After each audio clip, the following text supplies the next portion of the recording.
to carry on with this tire on other side. Yeah, should be okay. There you go, Mike Conway, succinct. That's kind of the polite Mike Conway version of leave me alone, I know what I'm doing. But that was a genuine question, that wasn't a time waster, that wasn't for race control, that was a genuine, do you want fresh rubber? No, I think we're good to go. It's very hot and it's not damp, and so therefore if he's feeling the love, bear in mind that the allocation of the prototype car is not enough to a single stint all the way through. You must double stint the tyres in the dry if you assume it's going to be a dry race all the way through. Of course, we already know it hasn't been, but it's not enough to keep going, and so that's a genuine question. Are we good to double stint on those? Yeah, we're good to go. Yeah, indeed, Martin Haven, and furthermore, that we're expecting the team to triple stint their tyres through this race, if not even quadruple stint, so that'd be just pit stops, if not 3 between each time they change tyres. 10's poised because the Toyota team are poised, and this will be Mike Conway when he comes in as the race leader. Now behind Sebastian Buemi, who appears to have been asleep, has just set the purple sector time in sector 2. So down the Mulsanne Straight and up toward Indianapolis, sector 2 of the race. He is the fastest car so far in the race in that sector, which suggests that A, it's very good in terms of over grip level. His tyres are good to go, and he's in his last drag of fuel. Now he might come in this lap, he might come in one more lap. They're ready for him there, so he's going to come in now as well. He does come down pit road. Toyota are stopping in sync. Car number 5, car number 6, both in the pit lane together as they did at their first stop, and they therefore have done 26 laps each, so that was a 14-lap stint on this fuel tank for both cars, which is what we anticipated would be the case. Yeah, compared to the 13 for each of the Porsches and 12 only for the Audi. Audi. Yes, How often we say that? We haven't even had a cup of tea and a piece of cake yet. It's 5 o'clock in the evening. We're down to the Audi. I'm not sure. The other one's out there, but it's 6 laps down. Yeah, it's on a timing screen that we never look to, because that's for the cars that have retired. We have yet to wield the marker of doom. I have the purple Pentel pound of mild disappointment, with which I'm circling number 7, but the marker of doom has yet to be raised. Now, still a very, very threatening looking sky. Predominantly the weather is still coming from pit lane back towards that part of the circuit, but it could turn. We just had the leaders from the GTE Pro class, Fred Makovici, come into the pit, followed immediately by James Colado's Ferrari's second place car, and Giancarlo Fisichella's third place Ferrari, and Sam Bird's fourth place Ferrari. So that's how far the Ferraris can go on fuel, I think we can assume. Porsche too. The gap between the top 4 cars in the GTE Pro class, just seconds. Yeah. The biggest gap between any of the top 4 is 3 seconds, 7 seconds actually, from third down to fourth place Dirk Muller. So there is one of your Ferraris. Watch that. That's the 51 car. So that's James Collado, who brought the car in from second place in the GTE Pro class, behind Fred Makovici's Porsche, who in turn had taken it over from Dirk Muller's Ford, which stopped a little earlier and now pops back to the top of the Pro class. Welcome back to our live coverage. Lamar, you're on board with the number 1 Porsche. This is our current race leader, Brendan Hartley, and already after just 1 round of green flag pit stops, we're seeing a pattern starting to emerge. The remaining Audi, or the one that's even on page 1 or 2 of the timing screen, is doing 12 laps on a tank of fuel. The Porsches are doing 13 and the Toyotas are doing 14, but matching their factory rivals for pace. So as the lead has flip-flopped due to pit stops, Brendan Hartley is back in front, but Mike Conway is in second place, 6 seconds ahead of Loic Duval's Audi. Toyota Sebastian Buemi is down 4th, and Romain Dumas in 5th. Martin Haven, Jeremy Shaw and Sam Hancock in the booth. And Sam, just as much of a knockdown, drag-out fight in the LMP2 class. Looking at the G-Drive car here with the number 28, one of 4 open prototypes. That's the Pegasus Racing Morgan Nissan behind. A fantastic battle all the way through the LMP2 class. Yeah, you've got René Rast there in the G-Drive Orica. He was leading earlier on, but he's on his way back up from 4th place now. Rennie, the pole sitter in that class, obviously, and 28's been delayed. Where's he on the timing screen? I was just having a look. I can't see him. No, he is therefore on page 3, so he is a long way back. Our new leader in the GTE class, by the way, Dirk Muller's Ford and Patrick Pilet's Porsche have just stopped, so Jeremy will be sorting that out in his plan of everything that matters, and so too has the 64 Corvette come onto pit road. I just want to point out a fantastic debut drive from the second of the 2 orange cars on our screen. That is the sister Jota prepared car in the background. That's the Gibson chassis driven by Jake Dennis, making his Le Mans debut today. He only just turned 21 years old, and in front of him as a sort of benchmark, if you will, the car we're looking at now, René Rast. He is one of the world's top drivers. He's Audi's backup driver. He's, in terms of sports car race, absolutely at the pinnacle. Jake, meanwhile, just a few feet behind him down the road. And between them, number 47, Richard Bradley. So that is a battle for position. René Rast is 4th in LMP2, Richard Bradley 5th, Jake Dennis in 6th position. They can see each other. One Aston Martin in between them. In front of them, the LMP2 class leader is Roberto Meri in the Manor Motorsport car. Matthias Pesch in 2nd, and another Gibson chassis, Alsaman John Kane in 3rd. Now, he's just missed the kickoff of Northern Ireland, Ukraine. I sort of expect him, half expected him to pit and get out and go in and watch the footy.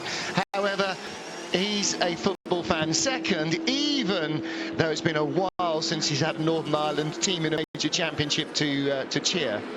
And just to note here, last time around, Brendan Hartley turned his best lap of the race at a 3:25.2.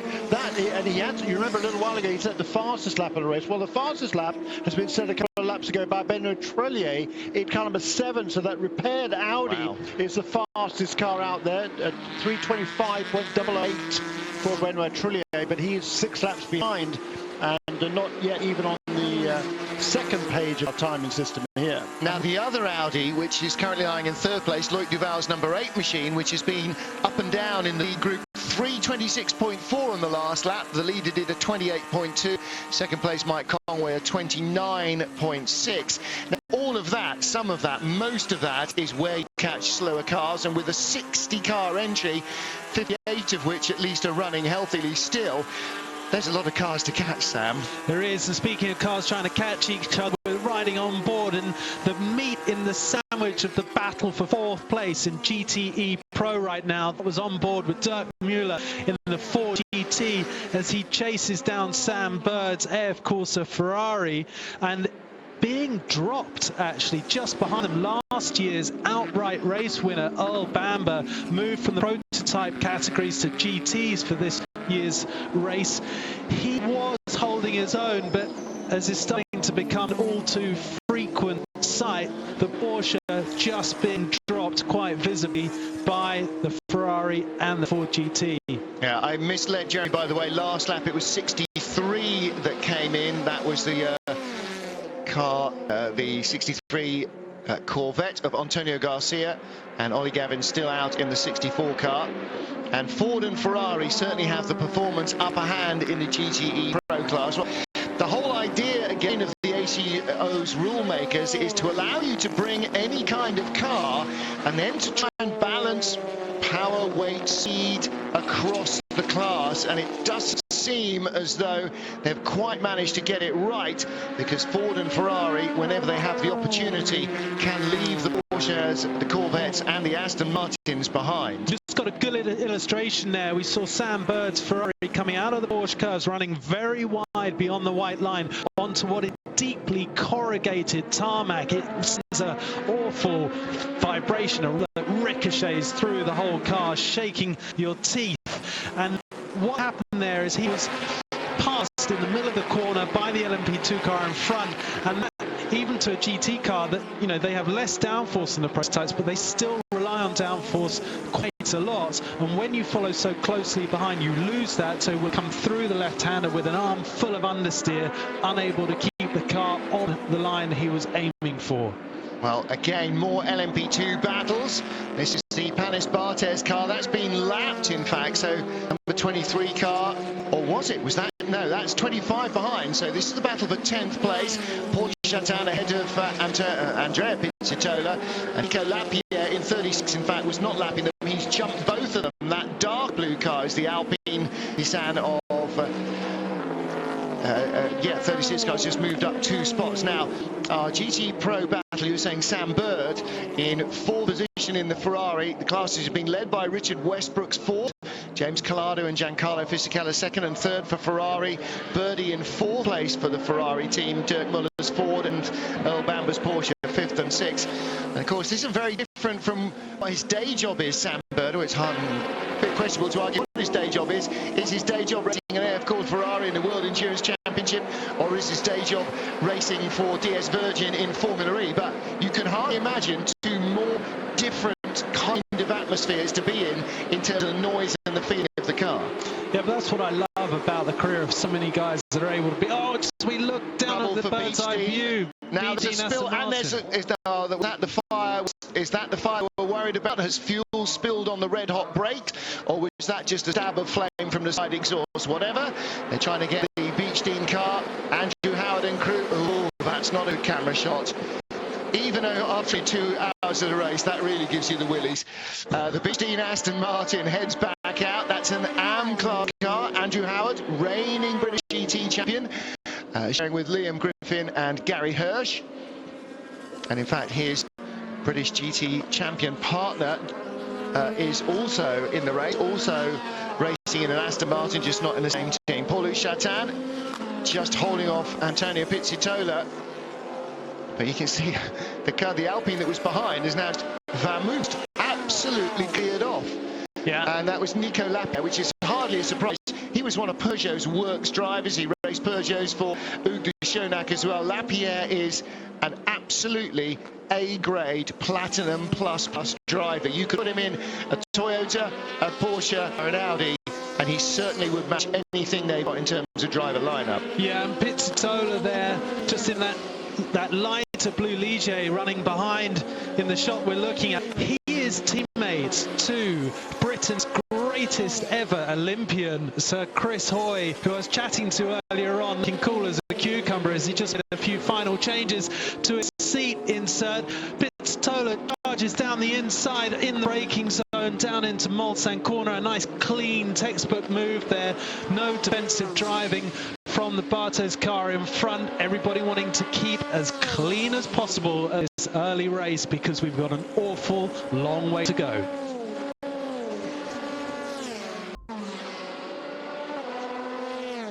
Le Mans live on Eurosport, continuing our coverage of the 24-hour race, the world's greatest endurance motor race. Looking here at one of our LMP2 battles, the G-Drive Ligier Nissan in front of number 47 Orica prototype. This is for 1, 2, 3, 4th in the class. René Rast in the orange G-Drive car ahead of Richard Bradley, last year's Le Mans winners. And in front of them, 42, that is Johnny Kane, Ulsterman Johnny Kane in the Gibson Nissan. The Gibson originally a Reynard chassis dating back to 2000, and still highly A, sexy, and B, very, very competitive. He lies 3rd in class behind Matthias Besch and Roberto Meri, who are both in Orica chassis built by Hugues de Schoenack's team here at Le Mans. In fact, almost all the LMP2 cars are built here in Le Mans, because the Ligiers are built by Onroc Engineering, which is the sort of remains of Pescarolo here, and they are also based at the Technopark at Le Mans.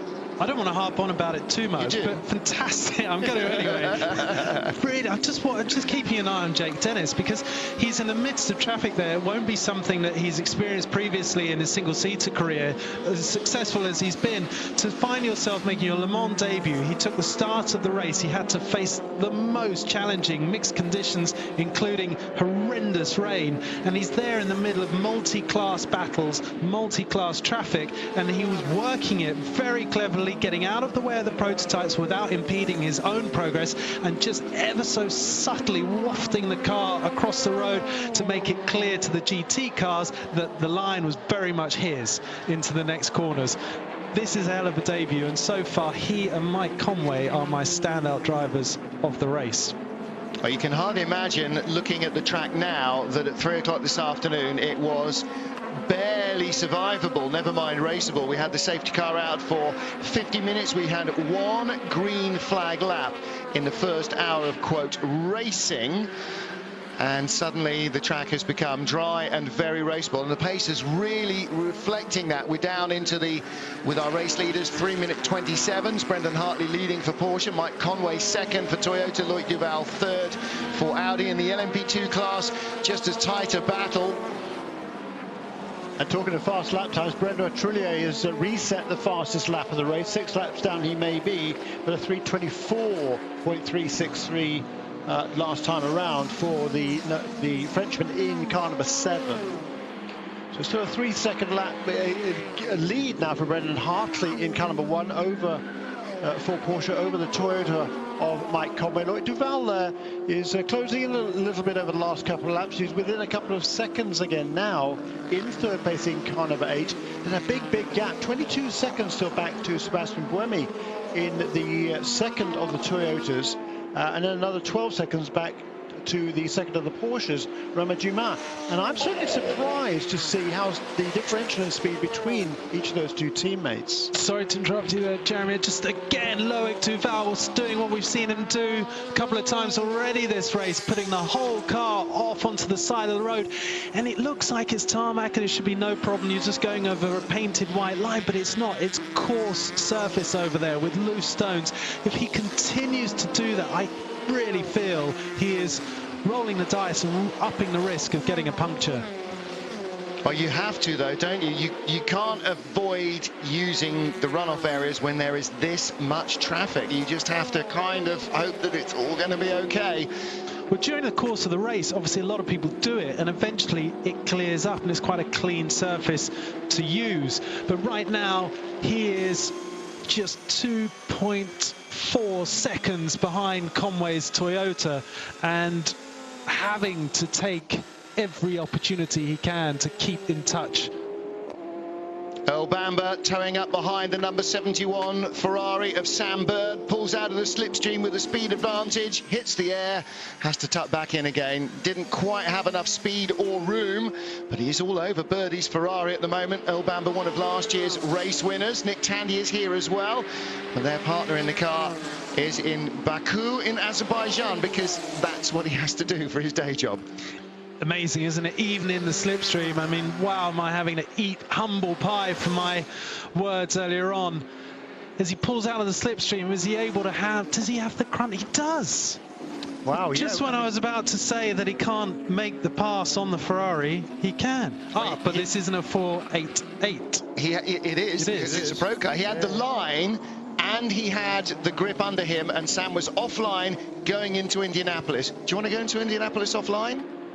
No, you have to roll off the throttle, because Earl got on the outside going into the corner. He had the grip on the road, he had the line, he had the only survivable line at full speed. And so Birdie, okay, let him go, I'll sit behind him and we'll go and have another go at it. Curious to know though what's happening to Sam Bird, because his last lap around was a 3:58.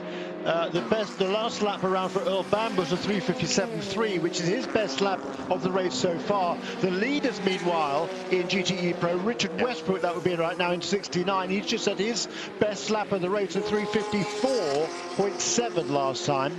And a 56 this time, and a 55 for James Collado, who's second.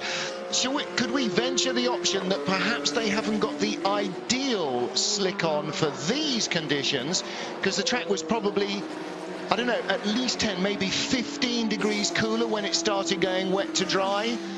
Would they have gone for a hard slick if it had been dry all the way, and they went for a soft slick, which is maybe starting to yield a little in its second stint? I mean, the sun is out and the temperature is definitely picking up. If they went for the harder slick tyre compound, you know, a stint and a half ago, it might, well, the hard would be better now, but the soft, I'm saying, if they went for the soft because the track temperature was so low, maybe now it's just actually starting to give up more than a hard would have done. But maybe a hard wouldn't have survived because the track temperature was so low when they made the call to slicks. Well, we're seeing a lot of fastest laps of each individual car's race panning out at the moment. The timing screens are peppered with blue. That means it's the fastest lap that car has set so far, especially so in the LMP2 category. And a slew of driver changes as well. Ryan DL, first stint for him in the 31 car, I think. Ho Pin Tung is out in 35. Jeroen Bleekemolen in the 48. Nick Johnson, this is the Bicolors racing car that caught fire in the first night's qualifying session. Nick Minascia now in the BR01, the SMP Racing LMP2 car, so he's also, I think, doing his first stint. And on pit road, 7 out, a very delayed car that is yet to trouble the top 50, Jeremy. Very fast as well, because Trulli just set another fastest lap of the race before he comes into the pit lane now with a 3:23.524. That compares to our race leader last time around, who turned a 3:30 in traffic there for Brendan Hartley. But Brendan Trulli doesn't seem to be finding any traffic his last 3 or 4 laps, because he set a new fastest lap of the race in 3 of the last 6 laps. That's quite some drop-off of pace at the front of the field, isn't it? Although Brendan Hartley, as I say, just punches in his fastest Sector 2 time. Where has the number 7 car been for 6 laps? Not on the same set of tyres, whereas all the leaders have been on the same set of slicks since it went wet to dry. That car was in the garage. Guaranteed it's on the right tyres for a hot track, not a cold, damp track. And so the he's got better tyres. And he's got turbochargers to work, which he didn't have before. But I guarantee if they are on a softer wet for the wet to dry period, he's not. He's on a harder wet for the hotter track. And that is why he is using the car to such great effect. Yeah, and also, you know, they're sitting in the garage with time to make small setup tweaks if they want to, whilst they're also repairing the car, and they might just say, well, let's take a gamble, we're going full aggressive dry race setup. Yeah, and that in itself is worth probably a couple of seconds a lap over a compromised setup that has to deal with some inevitable rain that we knew before the race started we were going to have at some point. And Sam, you was talking about blue lap times showing up. It's just done that, exactly that for each of the top 3 cars. Brendan Hartley just turned his best lap of the race, a 3:24.9. Second place car Mike Conway, 3:24.8. And the third place car of Loic Duval in the Audi, 3:25.4. That is his best lap also. And look at this, 3 wide behind Conway, because here comes Loic Duval in the number 8 Audi. He's not hanging around, is he? There's an LMP2 battle still wheel to wheel down the straight, and Mike Conway down into the first chicane, just inches in front of Loic Duval. There was less than a second between them blind. Those red lights on the side of the car, that denotes that it's an LMP1 class car. 1 light for your class leader, 2 for second, 3 third. Well, Mike Conway setting the timing screens alight, trying to close down race leader Brendan Hartley. Let's get down to the Toyota pit, catch up with Conway's teammate Kamui Kobayashi. Kamui, you've had a lot of experience in Formula 1, but this is your first time at Le Mans in an LMP1 car. How are you finding it? Yeah, I'm not street racing yet for today, but I think actually we're pretty good. So, you know, I think it's just we keep going and we see what happens. It's still a long way to go. So you cannot say too early moment, you know, but I think I'd say we're in good shape. Well, definitely Mike Conway was doing some very impressive times in the changeable conditions. Do you feel you have a good balanced car for this race? Yeah, I think any condition we have practiced, I think we are quite strong. So I think we're confident.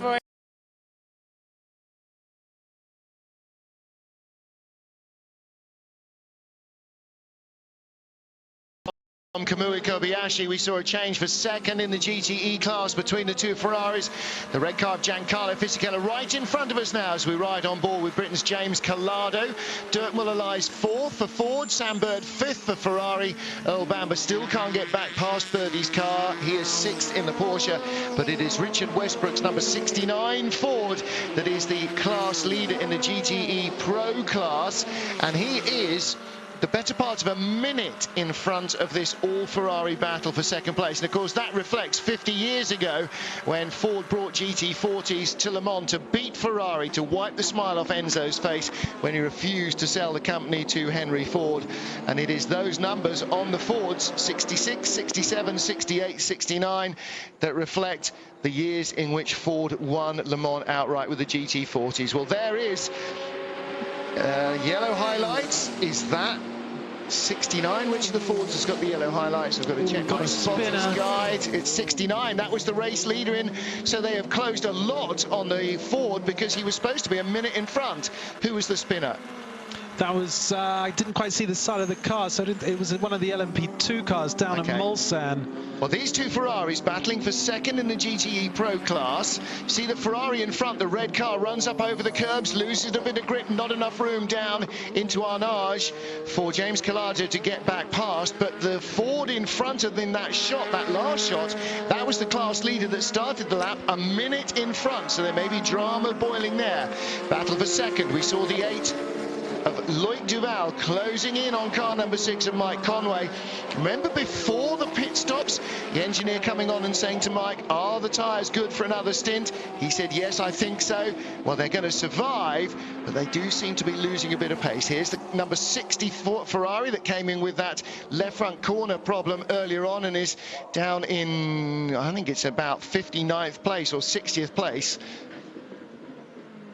And that battle we were watching here for the second place overall between number 6 Toyota Mike Conway and Loic Duval in the Audi car number 8, they are inching closer and closer and closer to our race leader Brendan Hartley. You can't quite see him in that picture there, but the gap has come down. There he is. 5 laps ago it was 5 seconds between first and second. Now it's less than 2. Yeah, I'm intrigued as to why the gap, why Brendan's cushions keeps fluctuating. His pace has been fluctuating by as much as 5, 6, 7 seconds a lap, and I just wonder if they've got an issue perhaps with a hybrid system where they have to manage perhaps a battery or an issue in something in the recovery system. Well, I think it might be traffic related, but on the other hand it could be down to tyres as traffic as well.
Welcome back to our coverage of the 24 Hours of Le Mans, looking at Mike Conway and the race leader, car number 1, Brendan Hartley. Remember, Conway came in for fuel a couple of laps after the Porsche, and then Hartley got back in front. Conway dropped into second place in front of the Audi of Loic Duval. Now he's chicken off Duval. That's a third car in your shots with the Krone Racing MP2 car behind it. He's put Duval about 1.5 seconds, maybe 2 seconds behind him, but he's taken 6 seconds out of Brendan Hartley in the last half dozen laps. Mike Conway again flying in the Toyota and will go further. The Porsche will need to pit for fuel, but by that time Mike Conway, who's just set the race's fastest lap last time round and is again going quicker, will have taken the lead away without the need for the Porsche to pit. The Toyota is absolutely charging at the moment. Sam Hancock, you were saying already that Mike Conway is the star so far in his reasonably priced car, and it looks like he intends to get Brendan Hartley before Hartley pits? I think what we saw, we heard a little snippet of Mike on the radio earlier on when he was asked about the tyres and their condition and the ability for him to use them for another stint, and he was just so chilled out. There's a number 8 Audi of Loic Duval robbing us from a fantastic on-screen duel between the top 3 that was separated by just 3 seconds. Loic Duval into pit lane now for a stop. Will this also be a driver change? And I guess a tyre change. This is the second stop, so this is the end of his second stint, so he could well stay in. We were asked on Twitter, now that it's not raining, why are the rain lights on? Clearly Eduardo Freitas is reading our Twitter feed, because on the race director's screen it now says, as race was declared wet, race lights must stay on as per regulations, which means if you turn them off, they're going to black flag you and putting you into the pits to turn them back on, or they give you a black and white flag. So what happens when you have a 24-hour race that just happens to start in the pouring rain, an hour later is bright sunshine and continues to be bright sunshine for the next 23 hours? It means that the race director doesn't have to red flag the race for rain. Should it rain, he also doesn't have to tell you to turn your red lights on because they're on already. So it's one less piece of homework to do. Looking at the battle for first, second and third in the GTE Pro class with an LMP2 car in it. Third is the multicoloured Ferrari, that's Great Britain's James Collado. Second in the, of course, Rosso Corsa red Ferrari is Giancarlo Fisichella, because an Italian wouldn't drive any other colour Ferrari. But the leader is Richard Westbrook, and he is now 1.8 seconds in front of the Ferrari. He was 10 seconds clear of anybody, and Richard Westbrook, after the pit stops, was nearly 20 seconds clear of the rest of the field. That's a massive margin the Ford has lost. Well, it's been fairly constant over the last half dozen laps or so. It's just come down a little bit now. It was about 2.5 seconds, certainly less than that right now, but certainly those 3 cars are edging well away from Dirk Mueller, the pole sitter, now in car number 68. I was just going to say, Brendan Hartley there, new purple sector time in lap in the middle sector on this lap. That is the main straight all the way down to Mulsanne, and also just to make a note, the Audi there was on pit lane on lap 36, so this time it ran 13 laps between pit stops, whereas the last sequence it managed only 12 laps. Yeah, we just had the third place GTE Pro car, James Collado. We're running on board with him now, coming into pit lane. Kind of incredible racing. We've been going for 2.5 odd hours. In the overall rankings, the top 2 are separated by just 2.096 seconds. And in the GTE Pro class, the top 2 are separated by 1.7 seconds. Really, really close race all the way through the field. James Collado gets out, double stinting the GT car. And didn't see whose helmet was getting in, but it will tell us in a moment or two. Ford leading, Ferrari second, and now Ford up to third with Dirk Mueller. Sam Burns Ferrari in fourth, ahead of Earl Bamber, and the 66 car of Olivier Pla behind. That's early for number 51, certainly, because it was last in on lap 23, so that's only 10 laps. Number 1 car, Brendan Hartley on pit road. Your leader is in after setting a fastest second sector of the race, and that means Mike Conway did not do him before the pit stop, but does now take the lead. Conway lead gain for Toyota. This is what, our 5th, 6th, 7th or something change of lead in the first couple of hours of the race. And this will be a full service. Driver's door still not open, so triple stint for the Porsche driver. 8th change of lead, goodness me. And don't forget, the first hour of the race were no changes of lead, as we had count them, one lap of quick flag racing.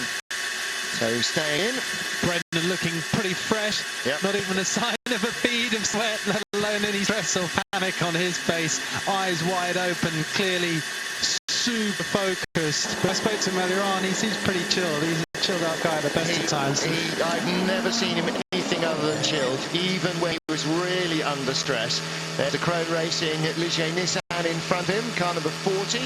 Tracy Krohn shares with Nick Johnson and Joao Barbosa. Tracy Krohn didn't really look like he was particularly enthused by the parade last night, I have to say. He couldn't get out of there fast enough, but the other 2 were having enough fun. Loic Duval just came by our commentary booth, hammering the curves at the Ford chicane. The particular corner that we sat here and front of is the last tight left right. And it's changed over recent years from being a very soft, wafting kind of corner that you just float the car over to very aggressively corrugated curves that can rattle the suspension and ultimately cause fatigue and potential failure late in the race.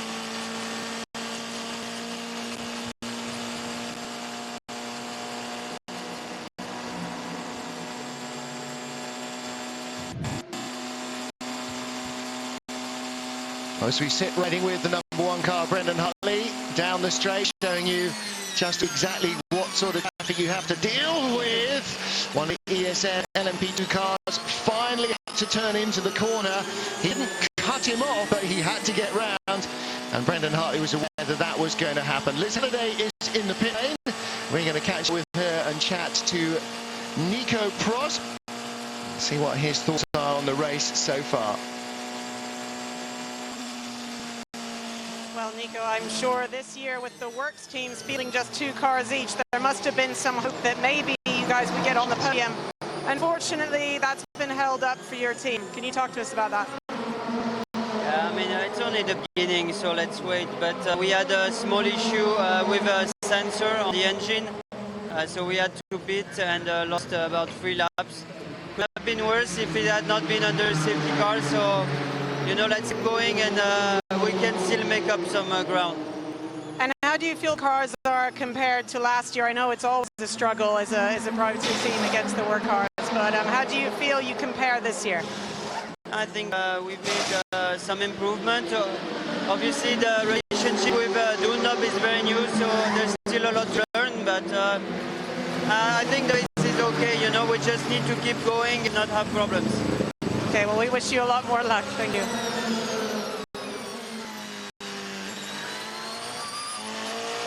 Well, it's always tough when you start the race and you are immediately on the back foot. And so Nico Prost and his teammates are going to have to be as sympathetic to the car as humanly possible, because they're going to have to flog the living daylights out of it in a race where everything is already being driven at 110%. Martin Haven, Sam Hancock in the big.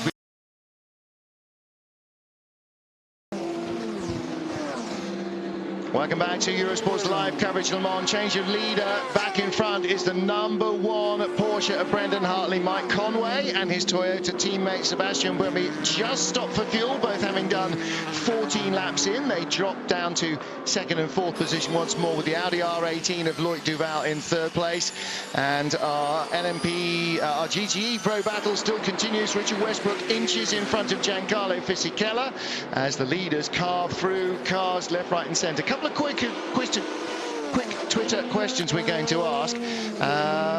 Just before you do, sorry to interrupt, I just saw the 51 Ferrari, that's Gianmaria Bruni just coming into the pit lane, and we think, Jeremy, don't we, that car there, of course, the car was already quite recently in that's its fourth stop, Jeremy. Yes, exactly. It was in only 2 laps to go, so that clearly, I don't know whether it could have been a penalty. Here we are. It's in the garage.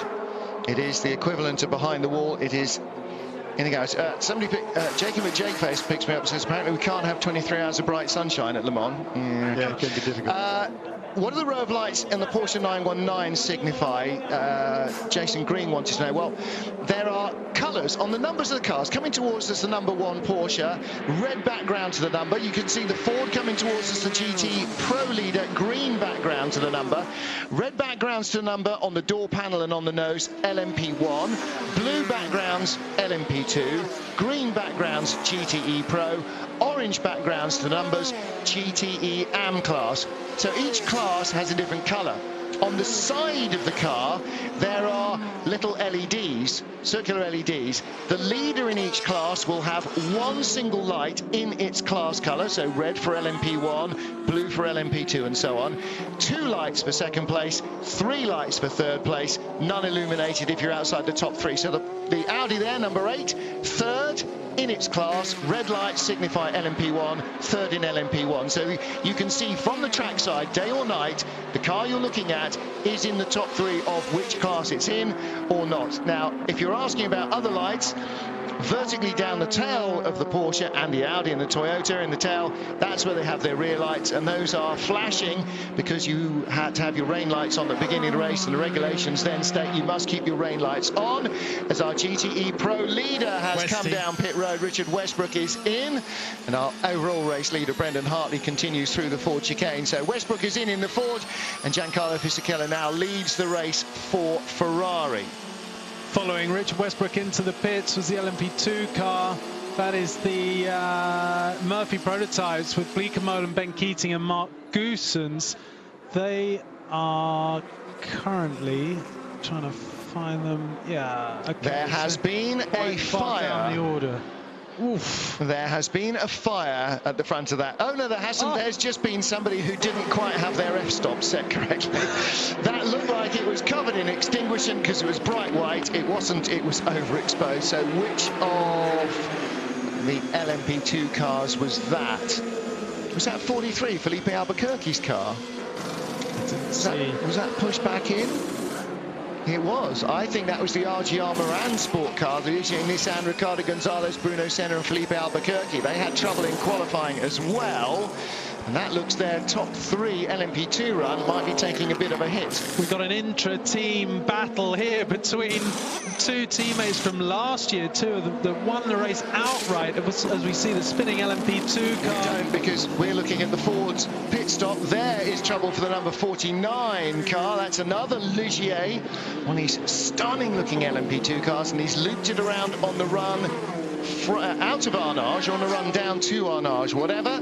He's looped it around and was waiting for a gap in traffic, and that's the Michael Shank Racing Ligier with his HPD Honda. Now that's a very unusual engine combination in the LMP2 class, at least in World Endurance Racing rather than in IMSA Racing. And here we've got our 2 Pro Class Porsches nose to tail. Battle for 4th in class. That's Earl Bamber and Nick Tandy. So these guys won the race outright overall in LMP1 last year. They've been moved to the GT class cars. This is not really Porsche's full-on factory team effort, but it is a heavily supported factory supported effort. Is that correct to say? It's as factory as you get in GT. It's run by Olaf Manthey Racing, and Manthey has been the man since they were running the UPS turbo cars at the end of the 962 era. He brought GT class 911s with essentially 962 turbo motors in the back, and they've been racing under Olaf Manthey's banner all the while. But as you say, they are the outright race winners from last year. Nick Tandy in one car, chasing Earl Bamber, his teammate. They stood and they shook the podium in the first, they shook the champagne in the first podium ceremony last year, meaning they were the overall winners. Now they're racing against each other for honours in the GTE Pro class, and behind them, closing in, is another of the Fords, and that will be Olivier Pla in the 66 car. So he is hoving up behind Tandy, even as Tandy pulls out and does not get a run on Earl Bamber. This is the quickest part of the circuit now. Maximum velocity for these cars comes just before Indianapolis. You can see the Panis Barthez prototype, the LMP2 car there, only able to split the Porsches. Can't even jump 2 GT cars in one go. So down to Arnage, he's going to try and... Got to be so careful here. He's going to have to get them off the corner, isn't he? Yeah, and even then, rear engine Porsche, great traction, good grunt from that car. The prototype's got barely any more horsepower. Yeah, you have to wait until the GT cars start to run into sort of too much aerodynamic drag before, as we just see the Risi Ferrari. That's the number 82 That's car. our leader. Yeah, that's on schedule. Coming into pit road. Yeah, once again, a lap later. But he was really hot into the start of the pit lane speed limit there. Had both front wheels fully locked up, smoke belching from them. So I hope he's due for a tyre change as well, because it'll be good for nothing. You can see all the rain lights on the cars in front flashing fiercely, and the race director did point out to everybody about half an hour ago, you must leave your rain lights on. They all have headlights on anyway. In comes 92 Earl Bamber, and he comes in from what was fourth. Nick Tandy stays out. There's Giancarlo Fisichella, and that red Risi Competizione Ferrari was the leader in the GTE Pro class when he brought it onto pit road. Third place in GTE Pro. Sam Bird's Ferrari just came into pit lane as well.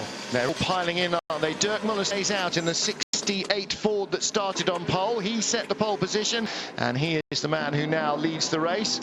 Brendan Hartley's just done his fastest lap of the race at 3:23.3. So these are really suitable conditions. That heavy rain earlier will have washed the rubber from the road. We've now had a few hours of dry running, 60 cars, or 60 or so cars circulating, gradually laying more and more rubber onto the racing line, increasing its grip level. The temperatures will be quite warm, but we're moving into the evening now. It's getting a little bit cooler with every passing hour. Let's get down to board and hear from Richard Westbrook. Well, Richard, a bit of an uncharacteristic start to the Le Mans 24 Hours, but the car is obviously going very well. You've just got out of the car from the lead. Yeah, definitely uncharacteristic. It was pretty wet out there in the beginning, but it seemed to take a long while to go green. I thought we could have gone green earlier. So we were on the full wet, and by the time we went green, it was nearly dry. So, I mean, that screwed us. So, you know, it's good though. I mean, the car's not bad. It's we're fighting with the Ferraris. I mean, who would have thought? It's a long way to go. It doesn't mean anything at the moment. Car's a little bit tricky to drive. Balance not too bad. Track's going to rubber in some more. Should be better for us later on. So, all in all, quite satisfied. And there were some last-minute restrictions put on both the Fords and the Ferraris. Do you think those are going to ultimately affect you, and can you talk us through what those were? Honestly, I don't know. I mean, I really don't know. I can't answer that. I mean, all we can do is focus on our own job, and all I know is that everyone at Ford Performance has worked so hard to get the program where it is. And, you know, we've done a really good job, and this car is perfect for this track. A lot of thought went into that. We worked really hard for this, and yeah, we've been pegged back a bit, but so far it's not hurting us too much. Great, thank you very much. Well, this is always one for the hard question, and very hard for a driver to give a straight answer to that. They don't want to be involved in the politics. And, you know, in the end, Sam Hancock, it's nice to have a car that you feel might have a slight advantage. Nobody really wants cakewalk. Not here. You don't want to win Le Mans and everybody say, yeah, well, yeah, but you were 12 laps in front because you clearly had a car that nobody else could catch. What you want is a decent fighting chance. You want to win, especially if you come in here with a new program, one with history like Ford. You want to win a race that people will stand back and go, wow, that was a classic. That's what you want. You know, in the end, yeah, if you clear off 12 laps. But you say that, but if for some freak of the rules, whatever road car product you happen to have, you spy an opportunity to build just an epic car that moves the game on in class. I'm not arguing that. If they then pegged you back. No, not arguing that, but you understand going into GT, the idea is you will be pegged back to try and even the performance of all the cars, because otherwise one manufacturer wins and all the other leave. Coming in is Dirk Muller in the Ford, the race leader, as we watch our LMP1 class number 7 car, the very much delayed Audi, trying to pick up a bit of pace. In the Risi Competizione Ferrari, Tony Vilander has now taken over from Giancarlo Fisichella, so it is the Finn who is flashing the headlights furiously at the number 84 machine. Now let's talk about the car a little bit. It's a car that one of the drivers here is a quadruple amputee. So he had a very rare disease he caught when he was on holiday a few years ago, which meant that his extremities of arms and legs were both amputated on both sides. He's at the wheel now. He is at the wheel now. So Petit Sauce is driving this car, even though he can't get himself in and out of it. He has to come to the pits and actually has to be reached out of the car, but is still using pressure pads that he uses with his legs and his arms to control the car. This is the most remarkable bit of technology and human refusal to give up that you can imagine. All right, the number 44 car may have lost a second coming behind him, and he may be a little bit annoyed with that, but that is the Garage 56 entry. A number of people have been asking, why is it on the entry list with a different colour to all the other classes? Well, because it is our, quote, garage 56 entry, they'll use that for new technology, and whether it's in the car or the engine or whatever, and there's very definite new technology going on. Here's groundbreaking, the ability to drive a car for severely handicapped, physically handicapped drivers, which is directly transferable into road cars. So he is racing, and Sam, the ACO said, okay, you can come and you can try, but you have got to set a minimum acceptable lap speed, and he is able to do that. This is not just he's going to meander around and get in the way. He's got to keep a pace up, and of course the other two physically fully able drivers will be able to do that with no problem. So we're getting a bit of a look there. Oh, this is potentially, they're doing a driver change. We get to see. They're going to put him into the garage. Out of the car. But we've got a bit of a look there at sort of what I call contraption that replaces the steering wheel. I understand that he steers more like with a hand on a tiller with as a joystick, opposed to a wheel. Yeah, kind of like a computer game or flying an Airbus. Which in part explains why, as we saw him come into pit lane, he was a little offline, a little slow getting around the first tight chicane, because it is so tight there. It's much more so than it looks at that front-facing camera angle. And he said that for at Silverstone in the previous round, for example, where he really struggled was around the tight hairpin, but there aren't big corners like that here, which is true. But I just wonder if the two chicanes coming into the pit lane are the ones that challenge him really the most out of the whole lap. He has turned laps in just over 4 minutes, which is, you know, it's sort of 15 seconds off the ultimate pace. That to me is just astonishing. You're quicker than quite a few GT cars. Well, Memo Rojas, fully physically able, has just done a 358.9, and he's not a slouch. So, you know, those are good, acceptable gentleman driver laps. Yeah. The fact that he's got neither hands nor feet makes it, frankly, just almost unfathomable how it is that he can do that. And just a very quick note before we go to commercial break, that was the camera 44 that came right behind him. That is the Pt.2 class leader. Or was. It's now being led by 26 René. Oh no, it's not. 47 Richard Bradley in the KCMG. Welcome back live to Le Mans on Eurosport. Coverage of the 24 hours continues. Oh, for 24 hours, yes, that's what we do, isn't it? You can see our lead battle. Brendan Hartley in the... you can probably see it, I can't, squinting in the sunshine. Brendan Hartley leading the race for Porsche. Mike Conway second for Toyota. Loic Duval third. Toyota's Hugues de Schoenack last won Le Mans 25 years ago when he was running the Mazda program. Talking there with the man on the right-hand side, who's the boss of the WEC, Gerard Neveu, and President Fillon of the ACO in the middle, and President Jean Todt of the FIA.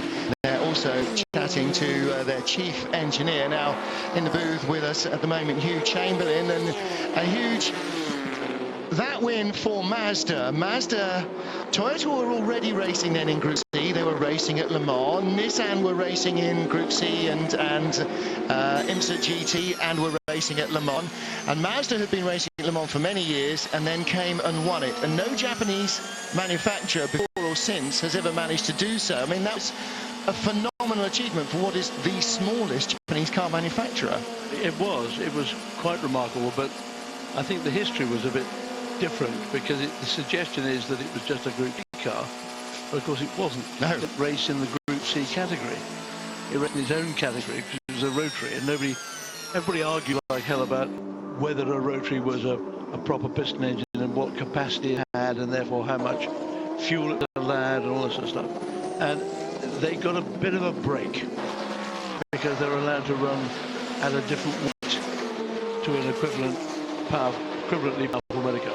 But boy, didn't they use it? I mean, the Grand Prix drivers, and they drove the wheels off the thing like they wanted it to break before tea time. Yes, and I'm not suggesting for a moment they didn't deserve to win. What I'm saying is it isn't quite as simple as it, and there was a manufacturer who went along, and because it was a beautiful motor car, and it was cleverly run, and it made a wonderful noise. It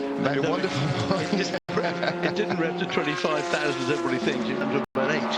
But because there's so many bangs on rotation, it just went to 25. Exactly, you could hear that clear across most of France when it was running. You could indeed.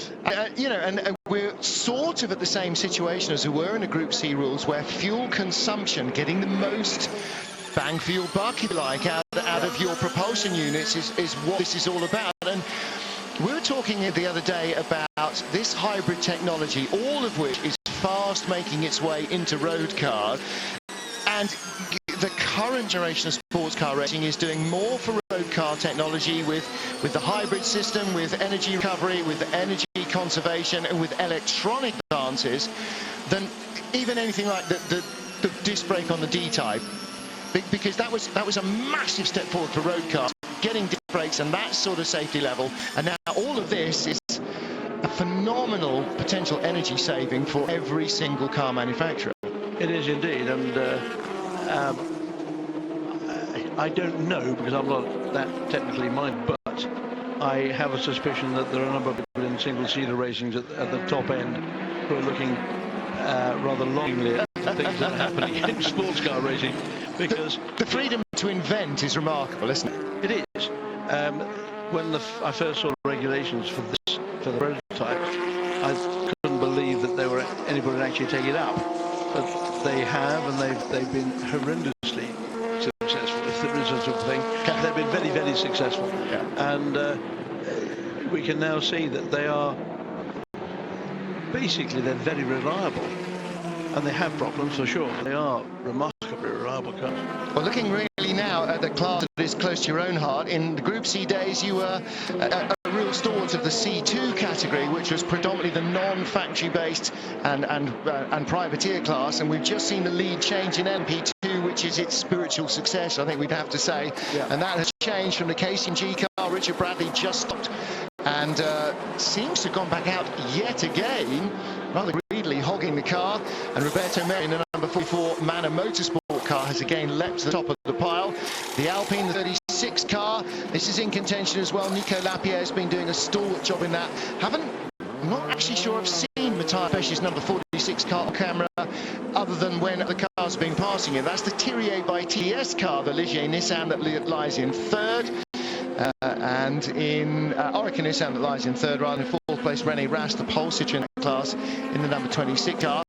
It's one of the two SMP Racing BR01s. They are a Russian designed and built car. Nick Minasyan and then you just saw Kirill Latigin are the two drivers in their two cars. But again, you know, this has always been the case, probably as long as you've been coming here, is that a bulk of the field in any year is made up of privateer teams running custom machinery with enthusiast gentleman drivers or wealthy drivers making up a fairly decent size of the field, and that's not to take anything away from them, because that's part of this racing. Absolutely.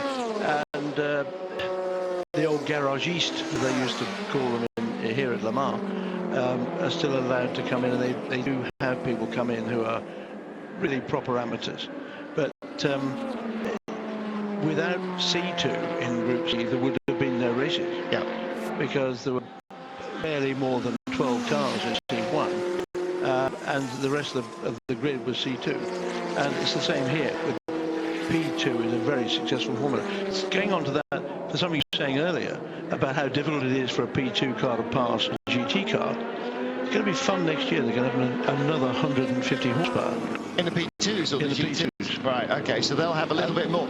But that's going to make the hybrids, it's going to be even more of a struggle to get by a P2 car. Oh, sure. Because off boost, the hybrid will have less power than a P2 car. And then, of course, what do they do with this, what they call P1 Lite, P1L? If the P1L, as they are at the moment, the Rebellions, they've probably got, I don't know, I have no idea, 600 horsepower, say. Well, the P2 is going to have 600 horsepower. That means the P1 Lite is going to have a good 700 plus. Yeah. Right, they can't be P1s. Yes. They'll just be swanning around with the P2 stuff. P1 and a half. P1.3. Yeah. P2 -1 or something. Yeah. Right. So, anyway, and again, it's balancing the amount of power. Obviously, every racing driver wants more power, more speed, because that's just the way it is, and that's the way cars develop. I mean, compared to the Ford GT40, which looks about the size of a Lotus Elise compared to the modern cars, these things are just... It's like looking at a commercial airliner from the 1960s compared to a commercial airliner nowadays. They do vaguely the the same job, but not in even remotely the same level of efficiency. Nicky Thiem and Stefan Mucker have battled and swapped positions. And that is in the AM class. Just watching the Pro class Aston Martin, is that Nicky Thiem 95 has gone ahead, or got ahead of the Ford of Stefan Mucker. Mucker now back in front. Jared Neveu explaining things to Jean in the Rebellion garage, in fact, as we talk about Lindsay Owen-Jones there as well, the kind of one of the head of the regulatory groups for the World Endurance Championship. Himself a keen racer. In a McLaren, I seem to remember. Indeed. So Nick Thiem in the Dane train, Stefan Mucker back in front in the Ford. And the 67 car, the fourth of the Ford GTs, stopped early on with a gearbox issue and still outside the top 50.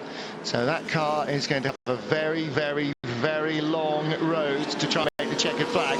Not to say that it won't, but it is so far. In fact, it is 60th and currently last. 51 still in the garage. This has been in for a while, Jeremy Shaw, and in fact Jeremy hasn't got the headset on, Hughes has. That has lost a lot of ground, and that was the Ferrari that Sam Bird was sort of battling for. Oh no, that was 71, so this is one that Jimmy Brew was battling in a top 6 position with. Yeah, and yeah, both Ferraris have had difficulties, haven't they? They've both been in the pits for quite a long time, so yeah, that doesn't bode well. What does bode well though is the Porsche at the front of the field. Brendan Hartley, last time around, yet again a new personal best lap, 3:23.222. He's done 3 personal bests now in his last 6 laps, extended the lead to 12.7 seconds. He's flying. We're going to take a quick commercial break.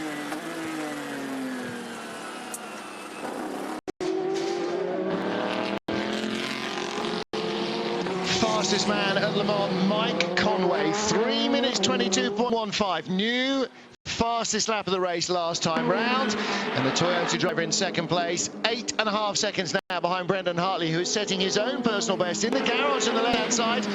Mark Webber and Mark Lieb, one with the K, one with the C, and they are getting ready to take over their Porsches. Webber will take over from Brendan Hartley at the next stop, and Lieb will take over the car of Romain Dumas, and down pit road comes the Audi number 8 of Loic Duval. So there will be a driver change there. We're going to try and grab a word with our race leader Brendan Hartley, but Jeremy Shaw, how soon till he is due in? I know you were going to tell me that. Well, I was going to say that Loic Duval just brought the car on pit lane, but just immediately before that, on the Mulsanne, I believe, he'd been overtaken by Sebastian Buemi. So the second of the Chargers had just moved into third place before the Audi came onto pit lane. And for the Audi, this is lap 49. So once again, a 13-lap stint for Loic Duval. So again, the Toyota, which came back out after its stint in fourth, got ahead into third place before the pit stops rattled in. So, and this is what Mike Conway was trying to do to Brendan Hartley last time.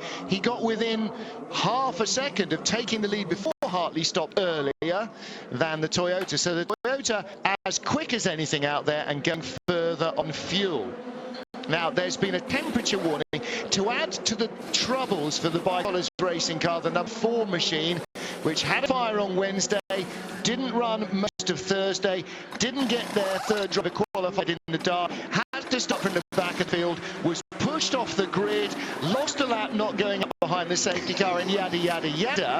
Now, it wouldn't start when it was wet, it wouldn't go in the wet, and it caught fire. And now the wretched thing, the cockpit temperature is over limits, and they've been warned about that. And if it doesn't come back within limits, it will be brought into the lane until they can sort that out. So that is the sort of car that's just occasionally turned up on Hugh Chamberlain's watch and would refuse to behave itself. Yeah, and it is quite warm. The sun is beating down now, so it is quite warm. And the Audis at Spa were having difficulties with cockpit temperatures. They were very, very close to the limit. I think they might even got a warning there. And so since Spa, they've added a little bit more cockpit cooling, i.e. ducting into the cockpit. But that, of course, causes a little bit more drag. And that's the last thing you want here at Le Mans. Also lets a little bit more air in. And when it's raining, what's in the air? Well, that's a good point. Yeah, so the cockpit tends to get damper, and the heat of the driver inside and the cockpit can help with condensation, by which I mean help condensation form. But this is such an interesting race right now. I mean, I think within this current stint, we've seen Porsche, I can't realise that Toyota is going one lap farther on each of its pits, between each of its pit stops, and that spells bad news in the long term before the end of the race, as we see the number one Porsche onto pit lane. Yeah, as you saw in the graphic, stopped 11 laps ago, so this is the end of his 12th on fuel. Jeremy, the last time they did 13, back down to a 12-lap stint, unless your counting's wrong or our graphic is wrong. Not sure.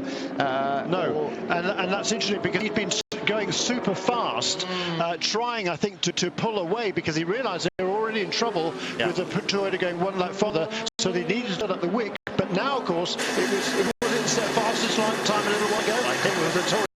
So they're really in trouble. And now, because they were pushing so hard, perhaps they've had to come in one lap early than the previous 6, only 12 laps, as you say, on this stint. It's not necessarily the case that they are emptying the tank every time they come in. So, can they do 2 11-lap stints and have enough left for a 12 at the end?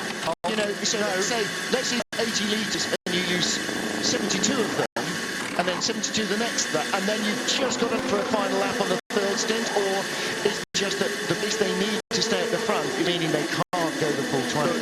This lap is 12 laps. The Toyota's doing 14. Yeah, but hadn't the Toyota, didn't say Porsche did 13? Yeah, the last two were both 13. Well, this one's only 12. Okay, so maybe that is a bit of an issue then, with the pace they need to stay with the Toyota is not enough. Correct. Whatever. Okay, I'm not even going to venture down that avenue because down that way lies trouble. Dave Rawding, you need a note from your mum if you've only just got home. I think he was probably watching at work or listening at work. Car 67 is still racing. This is the Andy Prio, Marino Franchitti, Harry Tingle Ford GT, and that is the one that had problems early on, stopped behind the safety car, had another long stop after the safety car came in with gearbox issues. It's outside the top 50, but it is still going. Look, scratch what I was just saying, because I was confused there by that graphic. It did indeed do 13 laps since last pit stop, did Brendan Hartley, so my apologies there. So it has upped the pace and is able to still do 13 laps, but that's still not the 14 that we've seen from the Toyota. Ah, now that's interesting, because our graphic said this stint 11 as he came in. So that would be the end of last pit stop of that 37 is now completed, going out 50. Okay, very dues. One quick question. I'm going to throw this out there because people on Twitter know things that I don't. James Beckett was asking how many Knights of the Realm have raced in the 24 Hours Le Mans. In fact, I'm going to widen that out. How many Knights of the Realm or similar titles in any nation? And he, of course, is thinking of Sir Chris Hoy, who'll be racing shortly. Danny Watts versus Ryan Dial. Don't think any of them have been knighted yet. Danny Watts in the open cockpit Gibson, ahead of multiple Daytona, Sebring and now Le Mans winner Ryan Dial. Ryan Dial, one of the least well-known, most successful UK drivers, if that makes sense. Would you agree, Dave? Very few people outside of drivers in UK motor racing know the name Ryan Dial, and yet he has won loads of GT and sports car races. Well, of course, yeah, he came up by an American system, really. So I first met him there, I think, 2001. He did Toyota Atlantic over there when I was doing Indy Lights in 2001. I think he started then in 2002, I think. Yep. So yeah, so most of his career has been there. He had a super career. He's been to Champ Car. Yep. And he's just picked up fantastic drives. He's been my teammate actually once, as is Dan Watts. So yeah, so I know the two as well. But yeah, Ryan's had a super career. Sort of interesting, I thought, that having had associations with Daytona prototypes and being very much on Chip Gassie's radar as a rival and as a driver, that maybe did get approached to be part of the Ford program. Maybe he wanted to keep prototype racing. I'm not sure. That's not actually something I've had a chance to ask him about. But he would, you know, in US racing terms, you've got to look at him as being way more than capable in terms of his own performance of being part of that team. As he's giving Danny a very tough time now. You did say this is position, what, fourth, 1, 2, 3, 4, fifth place in the in the LMP2 class.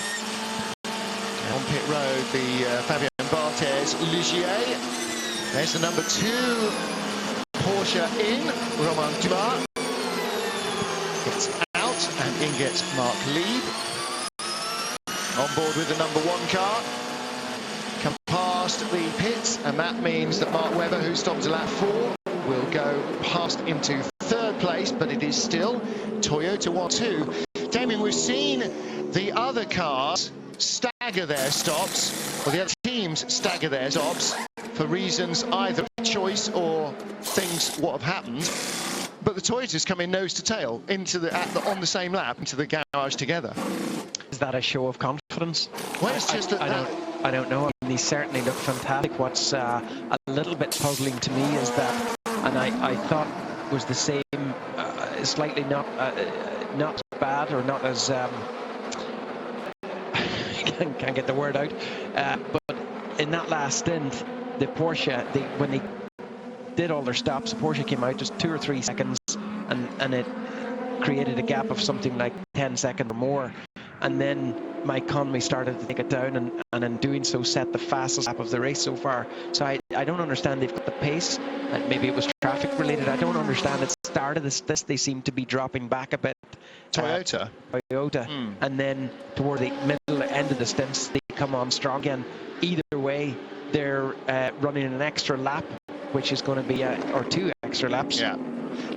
And that's part of the reason why at the beginning of the Toyota stint is they're sort of 3 or 4 or more laps behind on fuel and are a heavier car. Well, let's get down to the Porsche garage, catch up with race leader Brendan Hartley. Brendan, you've just gotten out of the number 1 car, leading this Le Mans 24 Hours. A fantastic battle with the Audi. How was that drive for you? Yeah, it was good. It was nice to finally get the race underway. It was a bit too long under safety car in the beginning. The team did a good job in the first one. We bombed pretty early for slicks. I think it's the right call. I was pretty cautious in the first 2 stints. It's the longest that we've been on tyres so far because we've had lack of testing and qualifying in the wet conditions. We didn't know how long to make the tyres last. And actually on the 3rd stint, I gave it some herbs, and the car was still feeling very good. So yeah, very positive for the rest of the race.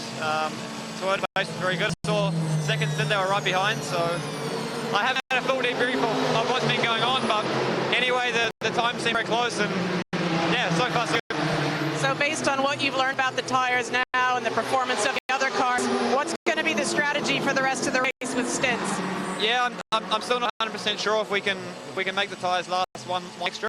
I was feeling pretty good at the end, but they'll do a bit of analysis on the tyres back behind the white doors there, and like I say, I haven't spoken to anyone yet. It'll probably depend a little bit on what the other guys are doing as well.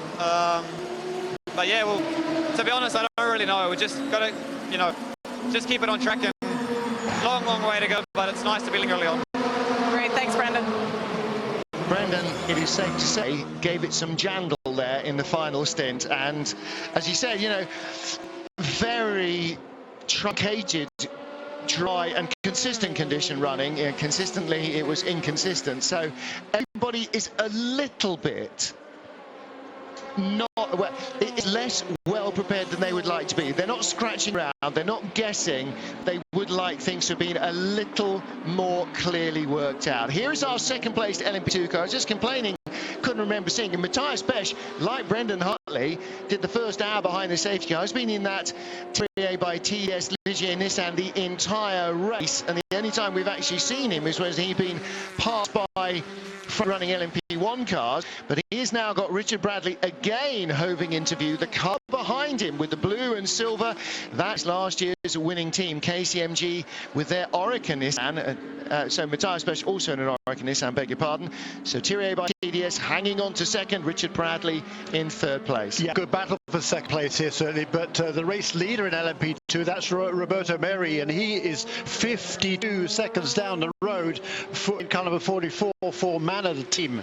Yeah, John Booth and Graham Howden's team, first time at Le Mans, doing a staggering job so far, leading this race in LMP2. The Le Mans 24 hours in slow-mo there as you rejoin our GTE Pro Class battle on board the number 69 Ford GT, second place. Was just handed over by Richard Westbrook, who started that car and brought it in as class leader. Now driven by Kiwi Ryan Briscoe, and right behind him is American team Joey Hand in 68 car. The Dirk Muller started on pole position. Now we're seeing a lot of drivers that started the race running all the way through now until very nearly 4 hours, and that brings me very quickly to Phil Kinch, who said, what's the maximum amount of time any driver can be at the wheel during the 24 hours? Jeremy Shaw knows. 14 hours is the maximum drive time for any one driver. Also, he's not allowed to do any more than 4 hours out of 6. Well, it's getting fairly close to that now, because this race is now 3 hours and 38 minutes underway. Okay, 50 minutes of it was under the behind the safety car, but still that counts drive time. Yeah. So we will, when Mike Conway comes in this time around, I expect him to hand over the car to the next driver. Same with Sebastian Buemi, and the gap between those two is out now to 24 seconds. Our first and second, because they yet have to make a 4th pit stop of the day.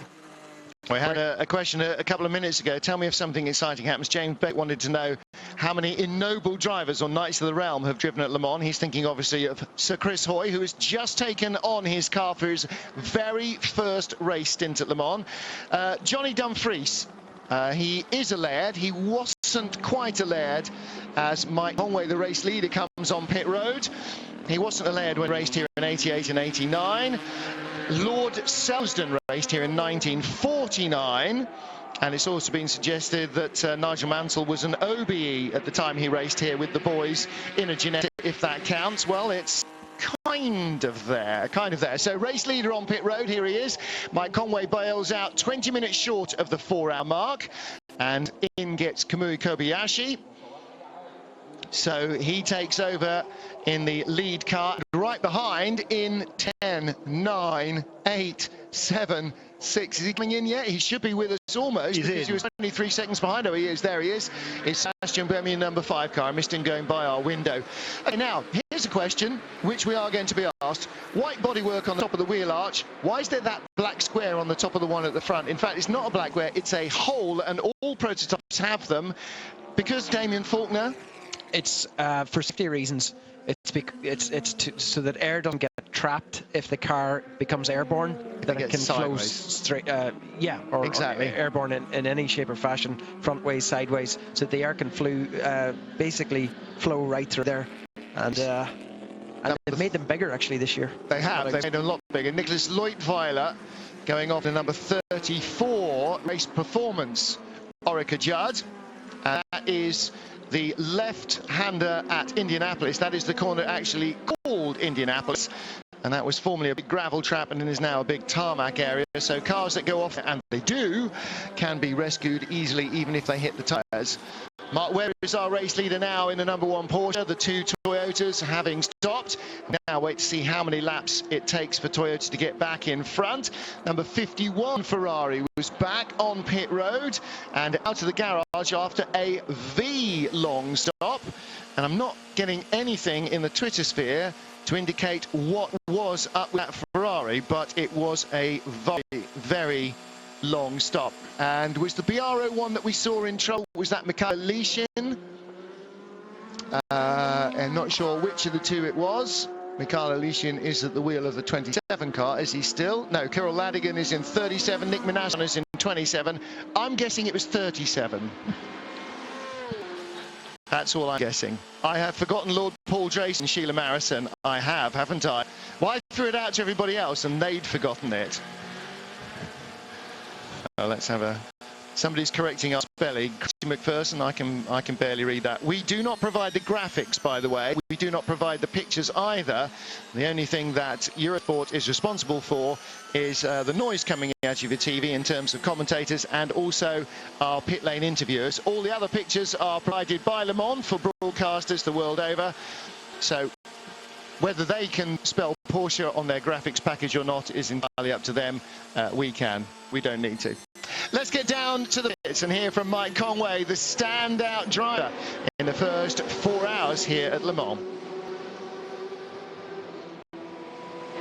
Mike, you've just gotten out of the car, a really fantastic stint out there. The fastest time of the race so far. The Toyota must be handling very well. Yeah, I didn't lose a fast lap, so that's good. I mean, the car seems to be getting better as the stints go on, so we just lost a little bit of time to Porsche on the first stint, and then we seem to catch a little bit towards the end again, so I think we'll always get that with first set of tires you're trying to go 3 stints with, so I think it will get better for us as the day goes on. And we noticed that you decided to pit both cars together. Do you know if that was always a team strategy, or is that just how it worked out? I mean, we're trying to extend our stints as long as we can, so to get one car that go a lap short, to catch it back up. So yeah, we're all trying to stretch our stints as much as possible. But no, it's good that we're 1-2, I think, at the moment. So yeah, hopefully we can get there. Great, we'll let you have a rest. Thank you. Excellent effort by Mike Conway, and that's a classic sign of a driver enjoying doing what he's doing. He just drives the wheels off the car and has no interest whatsoever in whether it's the lap time or not. It's just driving it as fast as he can. Change of position between two of our Fords, and the Fords with the identical red, white and blue livery. The red mirrors is the 68 car, the yellow mirrors is the 69 car, and that is the battle for second in the GTE Pro class. Ferrari's Tony Vilander leads, and the replay shows the red mirror 69, red mirror 68. I forgot now my own thing. Red mirror 68 getting in front of the yellow mirror 69. So Joey Hand ahead of Ryan Briscoe. And last time we saw them was from Ryan's car, watching Joey Hand closing out on him.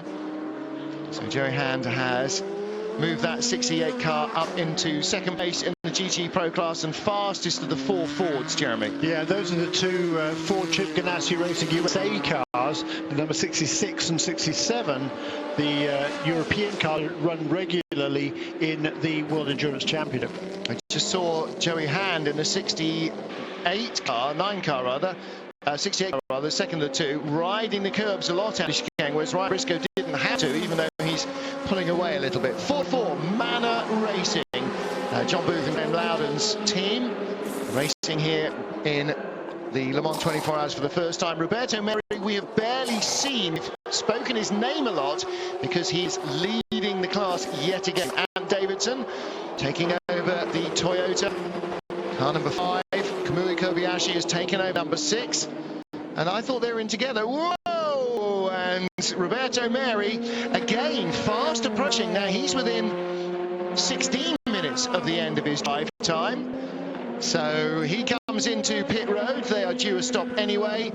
That will temporarily hand the lead to Matthias Pesch, but wow, Roberto Merri attacking it there. He's in a Formula Renault 3.5 race. Yeah, he's almost a full, well, he's a full minute now ahead of Matthias Pesch, and I expect Matthias Pesch also on pit lane this time.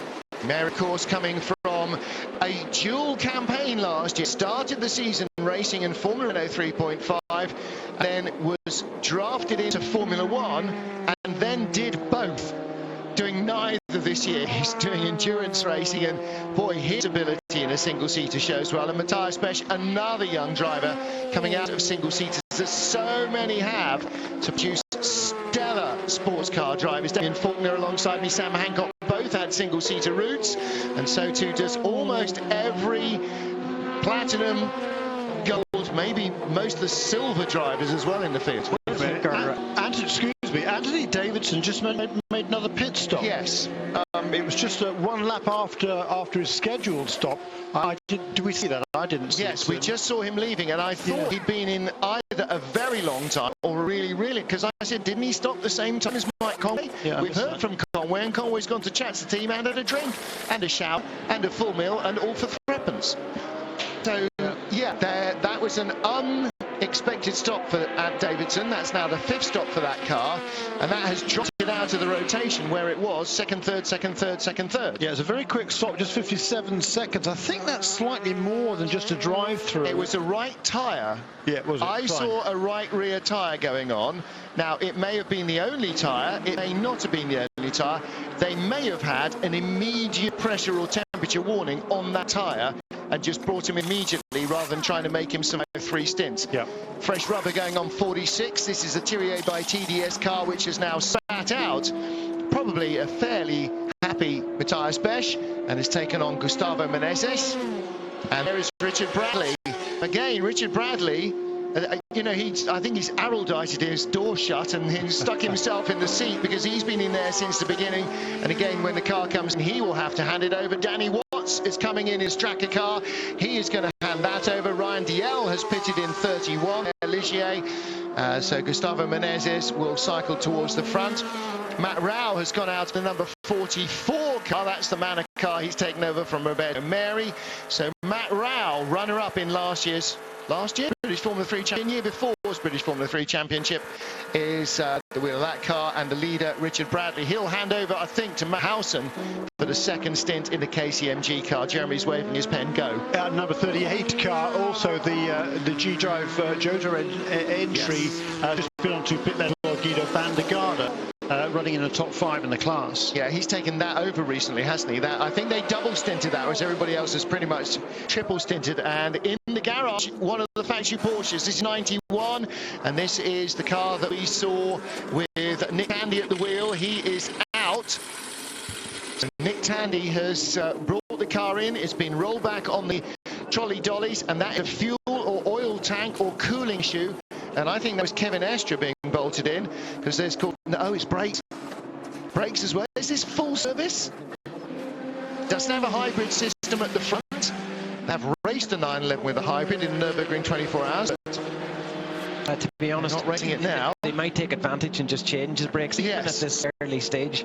Because okay, so at the front is the fuel tank and the oil and water coolers. It's the boot. Yeah, it is. It's the back to front boot. Benoit Trillier brings Audi number 7 down pit road for a scheduled stop. Jeremy, this car's still not in the top 50 of our 60 cars, and still no notification actually of any official abandon. We're now at 7 in the evening, 4 hours in a race that had an hour behind the safety car because of rain, and the black marker of doom has not yet left its ceremonial case. Yeah, so which car were you saying there was on pit lane? 7. 7, yes. That is back. It is actually on the first page. It was up into 23rd place overall. Oh my lord! So it is. I was looking on page 2, and it is. It's jumped all the way up. Yeah, he's got as high as about 23rd or 4th there before that stop, and this will drop him back a bit behind some of the Pt.2 cars. But certainly that car's been running very, very well, and certainly with some very, very fast lap times as well. Chasing up the order behind in the wash-off, Nelson Piquet, who is driving the number 12 Rebellion car that stopped very early on behind the safety car for issues with its induction system. And you can see full service for the Audi. Talked earlier on about pressurized systems inside the car. You can see inside the door here a blue bottle and a red bottle.